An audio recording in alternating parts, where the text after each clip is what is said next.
जय हिंद मेरे प्यारे दोस्तों, मैं शुभम आप सबका स्वागत करता हूं CSE 2013 के वीडियो एनालिसिस में। तो यहाँ पे देखिए हम लोग क्वेश्चन नंबर 41 से अभी स्टार्ट करेंगे। देखिए क्वेश्चन है related to balance of payment of a country is a systematic record of. ठीक है, यहाँ पे सिंपली हमें बैलेंस ऑफ पेमेंट की डेफिनेशन पूछ ली।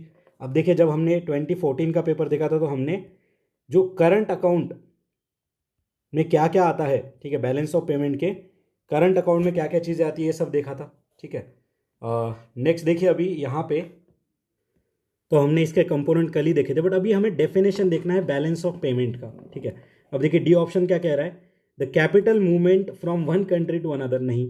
Economic transaction between government of a one country to another, नहीं। द गुड्स एक्सपोर्टेड, नहीं। All the import and export of transaction of a country during a period of time normally 1 year. तो देखिए दोस्तों balance of payment की ये definition यहाँ पे सबसे जो है सूटेबल है और कॉम्प्रहेंसिव है। अगर आप यहाँ पे दोनों तीनों ऑप्शन देखोगे तो ये बहुत ही ज़्यादा एब्सर्ड वियर्ड से लग रहा है एज कंपेयर टू दिस कि balance of payment is a systematic record of all the import and export transaction of a country during the period of time normally a year. ठीक है, बाकी इसके component हमने कल ही 2014 वाले जो पेपर है उसमें कवर कर लिए थे। नेक्स्ट देखिए अगला क्वेश्चन देखते हैं हम, क्वेश्चन नंबर 42। ठीक है, क्वेश्चन नंबर 42 क्या कह रहा है, RBI regulates commercial bank in the matter of. ठीक है, अब आरबीआई देखिए कमर्शियल बैंक को कहाँ कहाँ पे रेगुलेट करता है ऐसा पूछा है। 4 स्टेटमेंट है इसमें। ठीक है, winding up of the bank, merger of the bank, branch expansion and liquidity of asset. तो देखिए दोस्तों आरबीआई जो है बैंकर्स बैंक हम इसे कहते हैं। ठीक है, आरबीआई को जो है हम बैंकर्स बैंक कहते हैं और यहाँ पे जो है हमारा आंसर है ऑल ऑफ द अबव। ठीक है, तो क्वेश्चन नंबर 42 जो है इसका आंसर है ऑल ऑफ द अबव। चारों स्टेटमेंट यहाँ पे सही है, ये चारों फंक्शन है आरबीआई के। ठीक है, so RBI regulate the commercial bank in the matter of all the above things. ठीक है, liquidity of asset, branch expansion, merger, winding up, कोई यहाँ पे एडवाइजरी अगर जारी करनी है, लिक्विडिटी रेशो कितना रखना है, वो सारी चीज़ें, रिजर्व रेशो कितना रखना है, इन्फ्लेशन टारगेटिंग कैसे करना है, ये सब जो है आरबीआई करती है। तो यहाँ पे आंसर आएगा हमारा 1 2 3 4। अब ये पावर कहाँ मिलती है, तो आरबीआई एक्ट के अंदर ये सारी पावर जो है आरबीआई को दे रखी है। नेक्स्ट देखिए अगला क्वेश्चन बड़ा ही इजी कैटेगरी का है, increase in the bank rate generally indicate that. अगर बैंक रेट इंक्रीज हो रहा है तो क्या ये इंडिकेट करता है। देखिए दोस्तों one of the easiest question है, बैंक रेट अगर इंक्रीज होगा तो यहाँ पे जो है central bank is following the tight money policy. ठीक है, टाइट मनी पॉलिसी, तो इससे क्या हो जाएगा, बैंक रेट अगर बढ़ जाएगा तो जो रेट ऑफ इंटरेस्ट है वो बढ़ेगा, और रेट ऑफ इंटरेस्ट अगर बढ़ेगा तो यहाँ पे जो लोन है ये लेना जो है कम हो जाएगा लोगों से। अगर लोन लेना कम हो जाएगा तो यहाँ पे जो है रुपये का सप्लाई इकोनॉमी में कम हो जाएगा, और रुपये का सप्लाई कम हो जाएगा तो इन्फ्लेशन यहाँ पे जो है हम कंट्रोल कर लेंगे। तो यहाँ पे आंसर क्या है, डी। ठीक है, central bank is following the tight money policy. वही अगर डिक्रीज कर देता है बैंक रेट तो central bank is following easy money policy. ठीक है, बाकी central bank is no longer making loans to the commercial bank, नहीं। Interest rate is likely to fall, नहीं। ठीक है, यहाँ पे आंसर है हमारा डी। अगर इंक्रीज करता है तो टाइट मनी पॉलिसी, और अगर डिक्रीज करता है तो इजी मनी पॉलिसी। नेक्स्ट आगे बढ़ते हैं, question number 44। In India deficit financing, deficit financing याद रखिए हमने यहाँ पे जो है एक्सपेंडिचर, ठीक है, उसके बाद डेट, ये सारी चीज़ें 2022 के पेपर में देखी थी। Deficit financing is use for, किस लिए यूज़ किया जाता है। अब देखिए डेफिसिट फाइनेंसिंग क्या होता है दोस्तों, जब गवर्नमेंट बोरो करती है। ठीक है, जब गवर्नमेंट बोरो करती है from RBI against the treasury bill. ठीक है, अब ये बाय क्यों कर रही है, बोरो क्यों कर रही है गवर्नमेंट, क्यों, क्योंकि यहाँ पे खर्चा ज़्यादा हो चुका है और कमाई हमारी कम है। ठीक है, तो उस कंटेक्स्ट में यहाँ पे जो है बोरो किया जाता है बाय गवर्नमेंट फ्रॉम आरबीआई। तो ये किस लिए किया जाता है डेफिसिट फाइनेंसिंग दोस्तों, ये इकोनॉमिक डेवलपमेंट के लिए किया जाता है।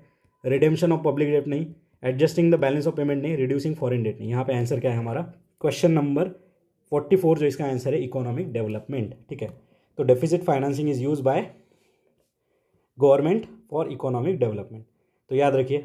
और देखिए यहाँ पे अगर हम देखना चाहें,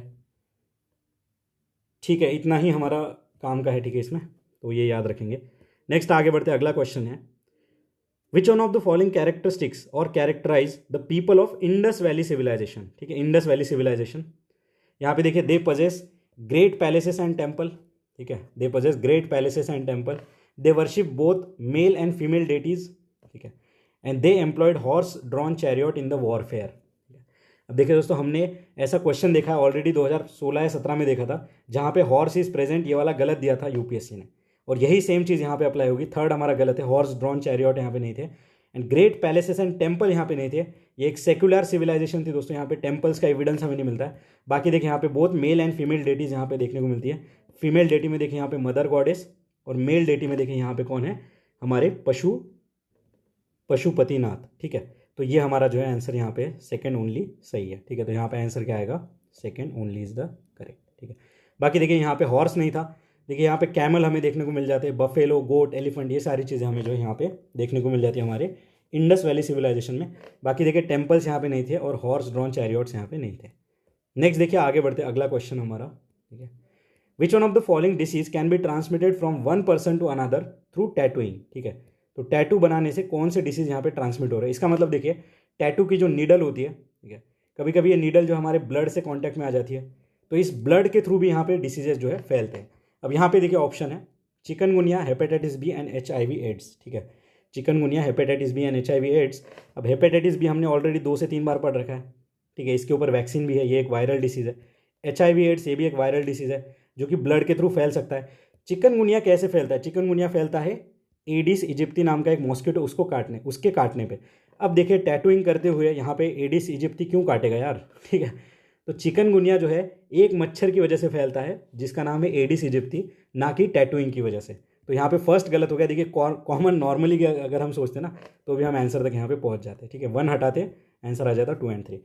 इस तरीके से देखिए इस क्वेश्चन को हम सॉल्व कर सकते थे। बाकी देखिए इतना डिटेल में पता होना कि hepatitis B, HIV AIDS tattooing से फैलता है नहीं फैलता, कौन याद रखता है। ठीक है, यहाँ पे सिंपली देखिए टैटूइंग को याद करना है। यहाँ पे जो उसका इंक होता है, जो नीडल होता है। ठीक है, अब देखिए जो भी वायरल डिसीज है जैसे कि HIV, हेपेटाइटिस बी, यहाँ पे देखिए TB भी फैल सकता है। TB एक बैक्टीरियल डिसीज है और वो नीडल अगर हमारे ब्लड के थ्रू वहाँ पे बैक्टीरियाज लग गए तो वो भी फैल सकता है। ठीक है, तो यहाँ पे आंसर है हमारा 2 और 3। बाकी स्किन इन्फेक्शंस भी फैल सकते हैं, तो बहुत सारी चीज़ें हैं। क्यों, क्योंकि जब यहाँ पे नीडल जो है अनस्टरलाइज होती है, एक के बाद एक यहाँ पे कंटिन्यू यूज़ की जा रही है वही नीडल्स को, तो ये चीज़ें यहाँ पे फैल सकती हैं। नेक्स्ट देखिए आगे बढ़ते हैं, अगला क्वेश्चन है हमारा question number 47। Which one of the following statement is applicable to Jain doctrines. देखिए जैनिज्म से रिलेटेड क्वेश्चन है, 3 स्टेटमेंट है यहाँ पे। ठीक है, 3 स्टेटमेंट है जैन फिलोसॉफी से related. Karma is bane of the soul and must be ended. ठीक है, karma is the bane of soul and must be ended. Every object even the smallest particle has the soul. ठीक है, every object even the smallest particle has the soul. The surest way of annihilating the karma is to practise penance. ठीक है, पेनांस यानी त्याग भावना। अब थोड़ा सा मैं आपको यहाँ पे कनेक्ट करना चाहूँगा, 2023 का क्वेश्चन याद करिए जहाँ पे जैनिज्म की फिलोसॉफी दे रखी थी और ये स्टेटमेंट वहाँ पे लिखा हुआ था, एवरी ऑब्जेक्ट। ठीक है, ये हमारा 2013 का पेपर है और वहाँ पे लिखा हुआ था, कौन सा पेपर था वो, 2013 वाला। ठीक है, कि every object even the smallest one, ठीक है, even the smallest one has the soul. ठीक है, तो यहाँ पे ये तीनों के तीनों स्टेटमेंट देखिए दोस्तों। Question number 47, all of this statement belong to Jaina doctrine. बिल्कुल याद रखेंगे, ये जो भी कंसेप्ट है, जो भी फिलोसॉफी की चीज़ें यहाँ पे सब हमें याद रखना है। तो यहाँ पे आंसर आएगा दोस्तों हमारा डी। ठीक है, बाकी देखिए दोस्तों यहाँ पे जो 5 डॉक्ट्राइन्स ऑफ जैनिज्म याद रख लीजिए, अहिंसा, सत्य, अस्तेय यानी कि कोई चोरी ना करना, aparigraha, do not acquire property and brahmacharya. Ahimsa, सत्य, अस्तेय, अपरिग्रह एंड ब्रह्मचर्य। ठीक है, ये जो है डॉक्ट्राइन से जैनिज्म के।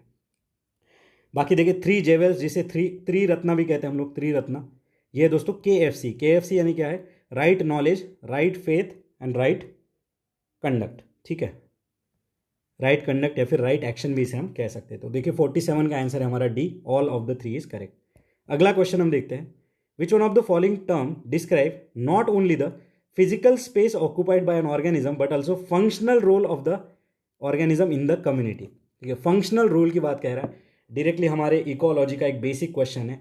ये है दोस्तों यहाँ पे आंसर क्वेश्चन नंबर 48 का बी। इकोलॉजिकल नीश या फिर नीचे जो भी है, नीचे जो भी है, ये जो है दिखाता है फंक्शनल पोजीशन या functional role of organism in the community. बाकी देखिए इकोटोन क्या होता है दोस्तों, ये जोन ऑफ ट्रांजिशन होता है। ठीक है, जोन ऑफ ट्रांजिशन होता है बिटवीन 2 इकोसिस्टम, यानी कि अगर देखिए यहाँ पे ग्रासलैंड वाला इकोसिस्टम है और यहाँ पे देखिए मैंग्रोव वाला इकोसिस्टम है, तो इनके बीच में जो एक कॉमन वाला एरिया है ना, ये होता है इकोटोन और ये हाईली प्रोडक्टिव होता है। ठीक है, ये हाईली प्रोडक्टिव होता है। बाकी हैबिटेट यानी ये इसका सराउंडिंग होता है। होम रेंज यानी कि क्या दोस्तों, ये मूवमेंट होता है with in which the organism travels. ठीक है, तो ये होम रेंज होता है। ठीक है, तो बाकी 48 का आंसर है हमारा बी। नेक्स्ट देखिए आगे बढ़ते हम लोग, क्वेश्चन नंबर 49। ठीक है, photochemical smog is the result of. देखिए डायरेक्टली एयर पोल्यूशन से रिलेटेड हमारा क्वेश्चन है, photochemical smog is the result of reaction between. तो देखिए दोस्तों यहाँ पे प्रेजेंस ऑफ सनलाइट होना बहुत ज़रूरी है फोटोकेमिकल स्मॉग में, ठीक है। यहाँ पे NO2 का होना बहुत ज़रूरी है, यहाँ पे O3 यानी ओजोन एंड परऑक्सी एसिटिल नाइट्रेट का होना बहुत ज़रूरी है। अब फोटोकेमिकल स्मॉग देखिए दोस्तों 2022 के मेंस में GS3 वाले क्वेश्चन में आ रखा है कि व्हाट इज़ फोटोकेमिकल स्मॉग, इस तरीके से क्वेश्चन आ रखा है।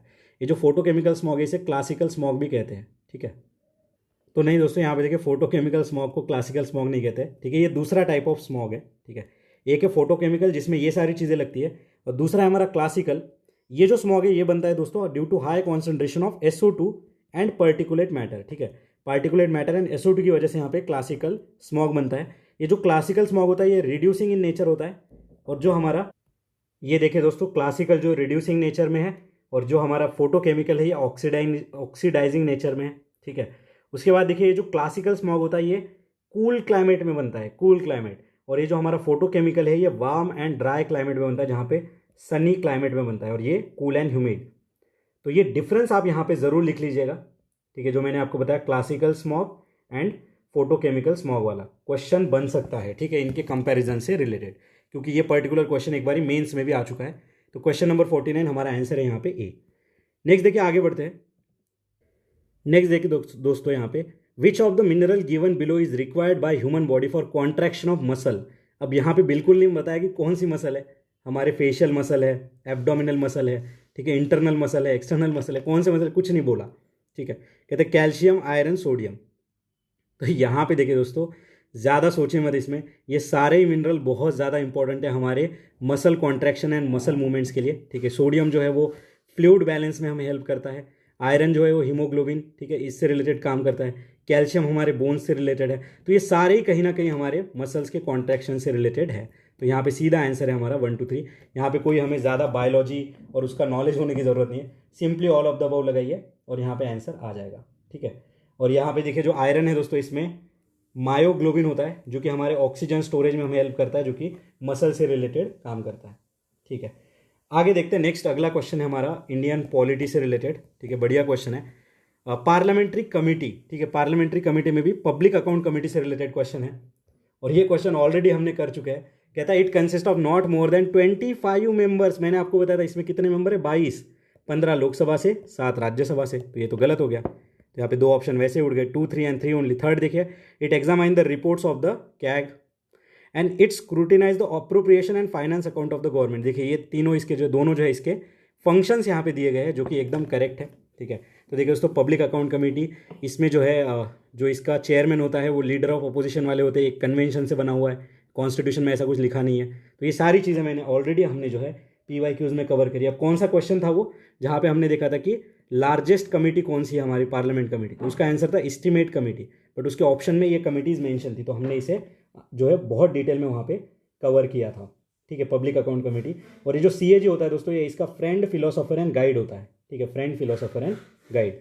नेक्स्ट देखिए यहाँ पे हमारा आंसर क्या आ गया, 2 and 3। नेक्स्ट अगला क्वेश्चन है हमारा consider the following bhakti saints Dadu Dayal, Guru Nanak and Tyagaraja, who among the following was preaching when the Lodi dynasty fell and Babur took over. अब बाबर टुक ओवर कब हुआ था, देखिए हमने पहले ही क्वेश्चन देखा था बाबर के ऊपर, तिमूरिद डिनेस्टी उन्होंने इस्टेब्लिश करी थी, और वो ईयर क्या था 1526, ठीक है, बैटल ऑफ पानीपत वाला, याद करिए फर्स्ट बैटल ऑफ पानीपत। दादू दयाल हमने ऑलरेडी देखा है, इनका अनुभव वाणी नाम की बुक है, ठीक है, दादू दयाल। क्या क्वेश्चन था वो कि बीजक वाज रिटन बाय दादू दयाल, जो कि गलत था, क्योंकि बीजक तो गुरु नानक देव जी ने लिखा था, ठीक है, सॉरी गुरु नानक देव जी ने नहीं, संत कबीर ने लिखा था, यहाँ पे संत कबीर ने लिखा था, ठीक है। नेक्स्ट देखिए अभी यहाँ पे त्यागराज दीक्षित यार और श्याम शास्त्री, ये मैंने आपको बताया था ये कार्नेटिक म्यूजिक के ट्रिनिटीज थे। त्यागराज हमारे 2018 के PYQ में मेंशन था, याद करिए अन्नमाचार्य त्यागराज, ठीक है। तो ये 2 ऑप्शन हमारे यहाँ पे जो रिपीटेड है, गुरु नानक देव जी भी यहाँ पे जो है, इसके बारे में भी हम देखेंगे, ठीक है। अब ये क्या कह रहा है, अभी ईयर देखिए दोस्तों, जो दादू दयाल है, ठीक है, जो दादू दयाल है इनका देखिए 1550 के आसपास इनका बर्थ हुआ था, ठीक है। गुरु नानक देव जी देखिए ये 1470 के आसपास थे। तो देखिए हमने बाबर टुक ओवर कब हुआ था 1526 में, और ये 1550 का इनका डेट ऑफ बर्थ है, ठीक है, जो भी ईयर है यहाँ पे। तो ये तो गलत हो गया दादू दयाल, ये तो बाद में यहाँ पे इनका जन्म हुआ है, ठीक है। त्यागराजा देखिए इनका जो जन्म है 1770s के आसपास हुआ है, ये हमने देखा है, ठीक है, तो ये भी गलत हो गया क्योंकि ये 1526 के आसपास है।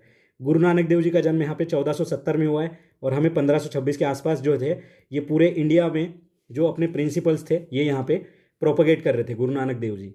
ठीक है, तो यहाँ पे ये स्टेटमेंट हमारा सही है। ठीक है, Guru Nanak Dev ji was the contemporary of Babur, और इनफैक्ट ये एक बार मिले भी थे बाबर से। ठीक है, तो यहाँ पे आंसर है हमारा 2 ओनली, यहाँ पे आंसर है हमारा 2 ओनली। नेक्स्ट देखिए आगे बढ़ते हैं, with reference to food chains. ठीक है, with reference to food chain, और यहाँ पे देखिए दोस्तों और एक पर्सनैलिटी है जिनके बारे में हमें पता होना चाहिए, कृष्ण देव राया। ठीक है, बाबर एंड गुरु नानक देव जी ये अपने टाइम के कंटेम्प्रेरी है। ठीक है, कृष्ण देव राया की जो डिनेस्टी थी वो 1509 से 1529 के आसपास थी। ठीक है, बाबर और कृष्ण देव राय कंटेम्प्रेरी है और गुरु नानक देव जी यहाँ पे कंटेम्प्रेरी है। तीनों को याद रखिएगा, पता चले ऐसा कोई क्वेश्चन बन जाए तो हम नहीं फंसेंगे यहाँ पे। अगला देखिए, with reference to food chain in the ecosystem which one of the following kind of organism is known as decomposer organism. ठीक है, डीकम्पोजर किसे कहा जाता है? ठीक है, 2021 के सीएसई में हमें ऐसा ही क्वेश्चन देखने को मिले थे। देखिए, वायरस, फंजा एंड बैक्टीरिया। यहाँ पे देखिए दोस्तों, virus is not a decomposer. ठीक है, सो क्वेश्चन नंबर 53 जो है इसका हमारा आंसर है बी। ठीक है, 2 and 3 इज करेक्ट। ठीक है, virus is not a decomposer. इन्हें देखिए लिविंग होस्ट चाहिए फॉर सर्वाइवल, मैंने ऑलरेडी आपको बताया था। बाकी फंजा बैक्टीरिया ये डीकम्पोजर का यहाँ पे काम करते हैं। ठीक है, यहाँ पे काम करते हैं डीकम्पोजर का। सो 2 and 3 is the correct answer here. ठीक है, तो इस क्वेश्चन का हमारा आंसर आ चुका है। नेक्स्ट देखिए आगे बढ़ते हैं। अगला क्वेश्चन है हमारा, most important fishing ground in the world are found in the region where. देखिए ये ऐसा क्वेश्चन है जहाँ पे एग्जामिनर ने ऑप्शन में जो है हमें ट्रैप सेट करके दिया है। ठीक है, अब देखिए एक क्वेश्चन हमने देखा था 2019 में पार्टिसिपेटरी नोट्स वाला, और मैंने आपको बताया था कि पार्टिसिपेटरी नोट और उसके ऊपर का ऑप्शन था प्रॉमिसरी नोट। तो देखिए पी नोट, पी नोट, तो यहाँ पे हम सी और डी में कंफ्यूज होकर कभी कभी सी भी मार्क कर देते, तो हमारा गलती हो जाती है। वही चीज़ यहाँ पे हुई है। हम जल्दी से पढ़ेंगे कि मोस्ट इंपॉर्टेंट फिशिंग ग्राउंड कहाँ है, तो जहाँ पे वार्म एंड कोल्ड करंट मिलते हैं। बट यहाँ पे देखिए एग्जामिनर ने ट्रैप किया, यहाँ पे एटमॉस्फेरिक करंट है दोस्तों, यहाँ पे होना चाहिए ओशियानिक करंट, यहाँ पे होना चाहिए ओशियानिक करंट। तो यहाँ पे आंसर आएगा हमारा सी। अगर हम फर्स्ट ही पढ़ के यहाँ पे आंसर लगा देते तो ये गलत हो जाता हमारा। ठीक है, तो ये है दोस्तों ट्रैप्स जो कि हमें समझने हैं इन क्वेश्चंस के थ्रू, कि एग्जामिनर इस तरीके से भी जो है हमें ट्रैप सेट कर देता है। अब देखिए दोस्तों, यहाँ पे कुछ फिशिंग ग्राउंड से उनके नाम हमें पता होने चाहिए, जैसे कि ग्रैंड बैंक नाम का एक फिशिंग ग्राउंड है। ठीक है, ये कौन से करंट के मिलने के बाद बनता है? Labrador current. ठीक है, लैब्राडोर करंट, और यहाँ पे नॉर्थ अटलांटिक करंट। ठीक है, कोल्ड लैब्राडोर करंट या नॉर्थ अटलांटिक करंट जो कि वार्म है, उसके बनने के बाद यहाँ पे ग्रैंड बैंक बनता है। कहाँ पे? न्यू फाउंडलैंड नाम की जगह है वहाँ पे।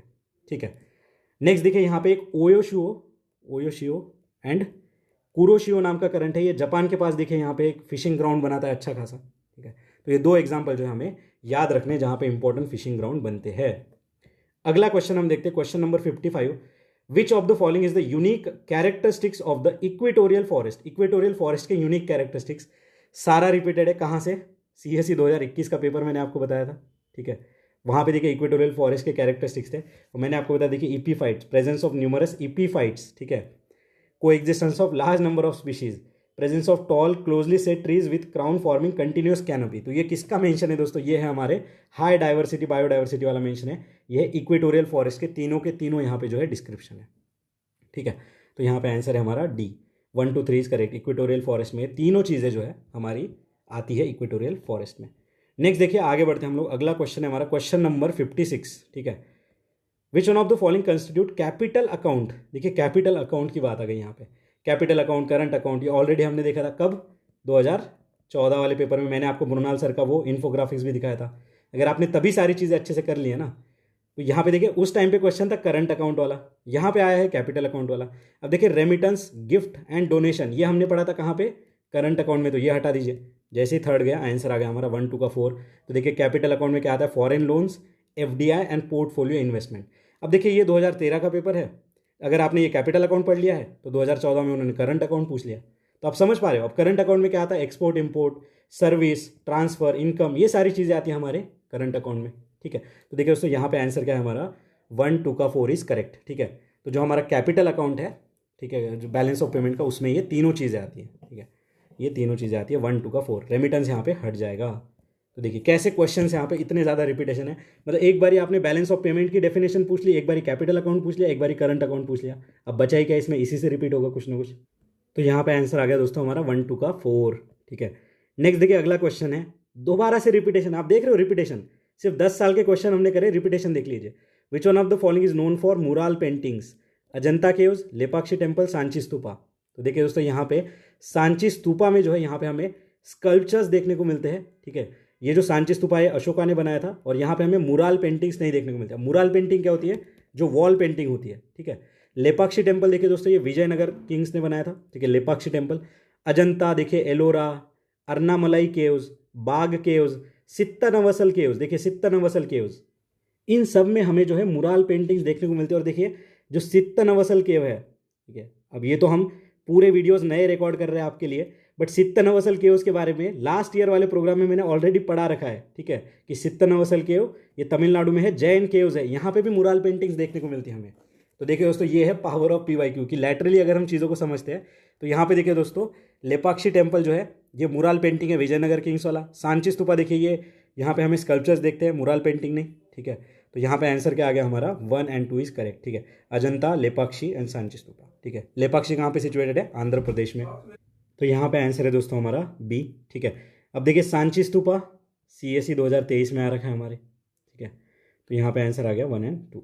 नेक्स्ट आगे बढ़ते हैं, अगला क्वेश्चन है, with reference to the philosophical thoughts in India consider the following statement regarding Sankhya school. देखिए संख्या स्कूल अभी यहाँ पे आ चुका है, ठीक है। संख्या स्कूल के फाउंडर कौन थे? तो महर्षि कपिला। ये मैंने आपको कहाँ बताया था? जब हमने 2014 वाला क्वेश्चन किया था, जहाँ पे 6 सिस्टम ऑफ फिलोसॉफिकल सिस्टम हमने देखा था, और उसमें से लोकायत और एक दूसरा था कपाली का, ये सिस्टम नहीं थे हमारे फिलोसॉफिकल सिस्टम। तब मैंने संख्या स्कूल, मीमांसा स्कूल, उसके बाद देखिए यहाँ पे जो योग स्कूल है, इन सब के बारे में बताया था, ठीक है। अब देखिए 2013 में संख्या स्कूल पूछा, 2014 में फिलोसॉफिकल सिस्टम पूछ लिए। अब इनके फिलोसॉफिकल थॉट्स हम देखते हैं कि संख्या होल्ड्स, ठीक है, 58 नंबर का क्वेश्चन है। Sankhya holds that it is the self knowledge that leads to liberation and not any external influence or agent, ठीक है। Sankhya school does not accept the theory of rebirth and transmigration of soul, ठीक है। तो देखिए दोस्तों थोड़ा tough question में कहूंगा यहाँ पे, बट देखिए ये not accept the theory of rebirth ये गलत है, वो एक्सेप्ट करते थे, ठीक है, वो एक्सेप्ट करते थे थ्योरी ऑफ रीबर्थ को। बाकी देखिए Sankhya hold it is self knowledge that leads to liberation, ये करेक्ट है। और क्वेश्चन नंबर 58 का हमारा आंसर है B, ठीक है, 2 ओनली इज द करेक्ट। तो याद रखिए टफ क्वेश्चन है, बट अभी हमने देख लिया नॉट एक्सेप्ट, मतलब जो रेस्ट्रिक्टिव बात कर देगा कि इस फिलोसफी में ये तो एक्सेप्ट था ही नहीं, इस तरीके से कुछ, तो थोड़ा यहाँ पे हमें सजग हो जाना है। यहाँ पे आंसर है हमारा 2 ओनली, संख्या स्कूल, ठीक है। ये हमने टोटल में देख लिया। यहाँ पे देखिए कपिला जो थे महर्षि इसके फाउंडर थे। नेक्स्ट देखिए आगे बढ़ते हैं, in the context of India which one of the following principle is implied institutionally in the parliamentary form of government. देखिए 6 से 7 बार आ चुका है पार्लियामेंट्री फॉर्म ऑफ गवर्नमेंट। कहता है cabinet is headed by head of state. अब देखिए cabinet is headed by head of state यानी president of India, और हेड ऑफ गवर्नमेंट यानी प्राइम मिनिस्टर ऑफ इंडिया, ठीक है। तो क्या हेड ऑफ स्टेट प्रेसिडेंट होने से ये पार्लियामेंट्री गवर्नमेंट हो जाता है? नहीं, ठीक है।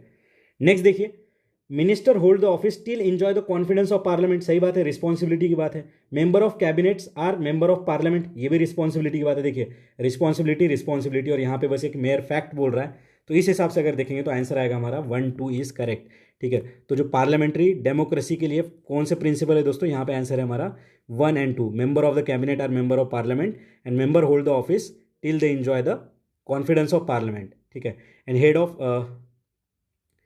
और देखिए यहाँ पे हेड ऑफ स्टेट, देखिए head of state is the head of cabinet, ऐसा है कह रहा है, तो ये गलत है दोस्तों। कैबिनेट जो है हमारा, कैबिनेट इसे हेड कौन करता है? प्राइम मिनिस्टर, और प्राइम मिनिस्टर कौन है? ये हेड ऑफ गवर्नमेंट है। तो ये फैक्चुअली भी गलत हो गया स्टेटमेंट। याद रखिएगा head of state, head of government, ऐसे ही जो है ट्रैप सेट करता है एग्जामिनर, ठीक है। यहाँ पे आंसर है हमारा 1 and 2, ठीक है, 1 and 2। नेक्स्ट अगला क्वेश्चन हम देखते हैं, इस वीडियो का last question, the annual range of temperature in the interior of continent is high as compare to coastal area. अब हमें पता है मुंबई में जो है टेम्परेचर मॉडरेट रहता है एज कम्पेयर टू दिल्ली में, जहाँ पे समर में बहुत ज़्यादा धूप होती है और विंटर में बहुत ज़्यादा ठंड, ठीक है। ये नॉर्मली हमने ऑब्जर्व किया, अगर आप दिल्ली में आपने तैयारी करी है या फिर अगर आपने यहाँ पे ट्रैवल भी किया है तो पता चलेगा, ठीक है। What are the reason behind that? अब रीजन क्या है कि एनुअल रेंज ऑफ टेम्परेचर, अब एनुअल रेंज ऑफ टेम्परेचर मतलब पूरे साल में सबसे ज़्यादा टेम्परेचर 50 डिग्री था और सबसे कम टेम्परेचर 25 डिग्री था। तो यहाँ पे जो रेंज हो गई वो गई 25 डिग्री सेल्सियस। मैं एक एग्जांपल आपको बता रहा हूँ, ठीक है। और ये जो एनुअल रेंज ऑफ टेम्परेचर ये डिपेंड होता है दोस्तों on the distribution of land and ocean, ठीक है, लैंड एंड ओशियन, ठीक है। और यहाँ पे एक चीज़ याद रखिएगा जो कि आपको हेल्प करने वाली थी, अगले एग्जाम में बताऊँगा। देखिए यहाँ पे एक चीज़ याद रखिए, जो कॉन्टिनेंट्स होते हैं ना, वहाँ पे यहाँ पे रेट ऑफ लॉस जो होता है, इसका rate of loss of heat, ठीक है, from continent is higher than ocean, ठीक है। तो जो हमारी ज़मीन है यानी कि कॉन्टिनेंट बहुत ज़्यादा लॉस करती है हीट जल्दी देन ओशन, ठीक है, ओशन को टाइम लगता है इस चीज़ में। अब इसी फिनोमिना के ऊपर देखिए हमने CSE 2022 में हमें एक क्वेश्चन देखने को मिला था, ठीक है, सॉरी 2023 में specific heat of ocean and continent वाला क्वेश्चन, देखिए क्वेश्चन नंबर 60। तो यहाँ पे देखते हैं क्या कह रहा है कि रीज़न क्या है, thermal difference between land and water, सही बात है, temperature, thermal, variation of altitude between continent and ocean, देखिए अल्टीट्यूड यानी हाइट, ठीक है, अल्टीट्यूड की बात आ गई। उसके बाद देखिए next, presence of strong wind in the interior, heavy rains in the interior as compare to coast. अब देखिए सिंपली अपना नॉलेज ज्ञान लगाइए, जब हमने इंडिया का अगर मानसून पैटर्न समझा है तो वेस्टर्न घाट में सबसे ज़्यादा बारिश होती है एज कंपेयर टू इंटीरियर्स, ठीक है, क्यों, क्योंकि ये जो क्लाउड्स होते हैं जो बारिश लेके आते हैं यहाँ पे उनका जो है जो फोर्स होता है बारिश का ये अंदर जाते जाते कम हो जाता है, ठीक है। तो heavy rains in the interior as compare to coast ये गलत है, क्योंकि इंटीरियर में तो यहाँ पे लो रेनफॉल होता है, ठीक है, लो रेनफॉल होता है। तो 4 तो गलत हो गया, 4 हटा के देखते हैं, चलिए 4 हटा के देखा, एक ऑप्शन हमारा उड़ गया, बचा क्या 1, 1, 2 एंड 2, 3, ठीक है। अब देखिए यहाँ पे 1 तो हमारा किसी भी हालत में सही है, मतलब ये भी उड़ गया।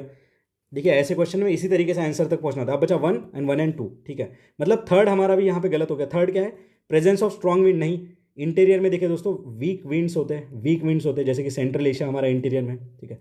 And variation in altitude between continent and ocean, ये भी एक एब्सर्ड सा स्टेटमेंट है दोस्तों, अल्टीट्यूड से यहाँ पे कोई मैटर नहीं करता है, ठीक है, अल्टीट्यूड यहाँ पे मैटर नहीं करता है, तो ये याद रखिएगा आप, ठीक है। तो ये वैलिड एक्सप्लेनेशन नहीं है, यहाँ पे आंसर आ जाएगा हमारा 1 ओनली। बिल्कुल याद रखेंगे इस कंसेप्ट को जो मैंने आपको बताया कि rate of loss of heat from continent is higher than ocean, ठीक है। और ये जो एनुअल रेंज ऑफ टेम्परेचर ये थर्मल डिफरेंस के ऊपर डिपेंड करती है, स्ट्रॉन्ग विंड नहीं, हेवी रेंस नहीं, अल्टीट्यूड नहीं। यहाँ पे आंसर आ गया हमारा 1 ओनली। अभी जो नेक्स्ट क्वेश्चन है हम अगले वीडियो में देखेंगे, तब तक के लिए पढ़ते रहिए, मुस्कुराते रहिए, मिलते हैं ब्रेक के बाद, धन्यवाद।